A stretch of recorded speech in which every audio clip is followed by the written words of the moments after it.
I'd like to know what you're going to do when you retire from boxing. When he retires? When I retire from boxing, I really don't know. I want to say something right here.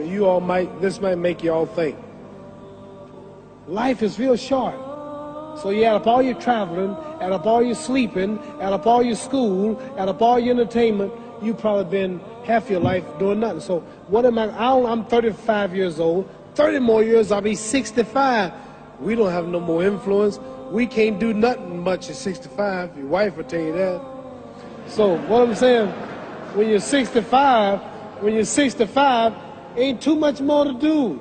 So did you know I'll be 65 in 30 more years? In those 30 years, I have to sleep 9 years. I don't have 30 years of daylight. I have to travel back to America, take 6-7 miles. All my traveling, probably 4 years of traveling in the next 30 years, about 9 years of sleeping, television, movies, entertainment, about 3 years of entertainment. Out of 30 years, I might have about 16 years to be productive. So it's how we can all break individual lives down. What am I going to do in the next 16 years? What's the best thing I can do? Get ready to meet God. Owning real estate, going in business, teaching boxers, that won't get me to heaven. How many here believe there's a supreme being, believe there's a God? How many believe there's some power that made the sun, the moon, the stars? How many believe that this stuff didn't just come out here? Somebody wiser than us made it. How many believe there's a God? How many believe there's not a God? All right. Believe there's not a God. All right. If I told you who don't believe in God, if I told you that this glass sprang into existence, this glass made itself, no man made this glass, would you believe it? Would you believe I just told you this thing made itself? No. When I tell you, you wouldn't believe it, right? No, somebody's doubting it, yeah, so I'm giving you the answer. She wouldn't believe it. If I told her this television station popped into existence, it just, no man made it, you said Muhammad Ali's crazy. All right. Well, if this glass can't make itself, if I told you those clothes you have on wove themselves, nobody created them, those clothes made themselves, you wouldn't believe it. But if your clothes didn't make itself, if that glass couldn't make itself, if this building didn't make itself, then how did the moon get out there? How did the stars and Jupiter, Neptune and Mars and the sun, how did nature, how did all this come here? Didn't know why is something planning to make it. So what I'm saying is, I believe we're going to be judged. Should a man like Hitler kill all the Jews and get away with it? Somebody should punish him. Maybe he get it, don't get it now, he get it when he died. In hell for eternity. So what I'm going to do when I get out of boxing is to get myself ready to meet God, because my plane might blow up. Don't planes blow up in this country sometime and crash? Don't people die every day? Not every day. It's a scary thing to think that I'm going to hell to burn eternally forever. So what am I going to do? The reason I'm explaining what you asked me a question. You ask me questions I can't just answer like that. When I get out of boxing or when I'm through, I'm going to do all I can to help people. That's why I'm here with Johnny Walker. Here's a poor man, came all the way to America. Here's a bunch of boys need some money, and somebody is calling me to help them. God is watching me. God don't praise me because I beat Joe Frazier. God don't give nothing about Joe Frazier. God don't care nothing about England or America as far as your wealth. It's all his. He wants to know, how do we treat each other? How do we help each other? So I'm going to dedicate my life to using my name and popularity, helping charities, helping people, uniting people, bring people bumming each other because of religious beliefs. We need somebody in the world to help make peace. So when I die, if there's a heaven, I want to see it.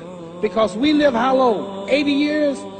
The odds are everybody in this room, some of you are going to be dead 20 years from now, some of you are going to be dead 50 years from now, some are going to be dead 30, and some are going to be dead 60, 70 years from now. We all going to die soon. And if you live to be, say, 125 years old, which we don't do, right? Let's say we live to be 250, and you can have sex for 145 of those years. You're going to come to the end after that. So we don't have but about 80 years on earth. This is a test to see where will we spend our life in heaven and hell. This is not the life now. Your real self is inside you. Your body gets old. Some of you go to look at the fridge, you don't have no teeth. Your hair is leaving you. Your bodies get tired, but your soul and your spirit never die. That's going to live forever. So your body is just housing your soul and spirit. So God is testing us on how we treat each other, how we live, to see where our real home be in heaven. So this physical stuff don't last for so long. So my car, this building is going to be here when the man who built it dead. There have been many kings and queens of England. They're all dead. After this one is gone, another one will come. So we don't stay here. We're just trustees. We don't own nothing. Even your children are not yours. If you think I'm lying, your wife is not yours. You don't own your children. You don't own your family. So what am I saying? The most important thing about life is what's going to happen when you die.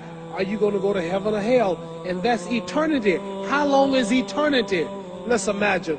Take the Sahara Desert. There's a lot of sand on the Sahara Desert, right? Then imagine that one grain of sand represents 1,000 years, and when you're in hell burning, when you die and go to hell, you're going to burn forever and ever, no end. How long is that? Give you an idea how long eternity is. Take the Sahara Desert, and I told you to wait 1,000 years. And every 1,000 years, I want you to pick up a grain of sand until the desert is empty. Okay, wait 1,000 years, pick up the first grain. Wait another 1,000 years before you get the next grain. Keep that up until there's no more sand in the desert. Whew. You know how long America's not but 200 years old. We got 800 more years to go before 1,000. So it just scares me to think that I'm going to die one day and go to hell. I'm on an airplane that might blow up. I'm always traveling. And to go to hell and God is going to judge my soul. The police, I might kill people. I might rob people. The authorities might not catch me. The FBI, Scotland Yard might not catch me. But when I die, somebody's watching me and keeping count. And I can't get away. And I'm going to burn forever and ever and ever. I'll go to heaven. So what am I going to do when I'm through fighting? I only have 16 years to be productive. Get myself ready to meet God and go to the best place. Don't that make sense? Thank you.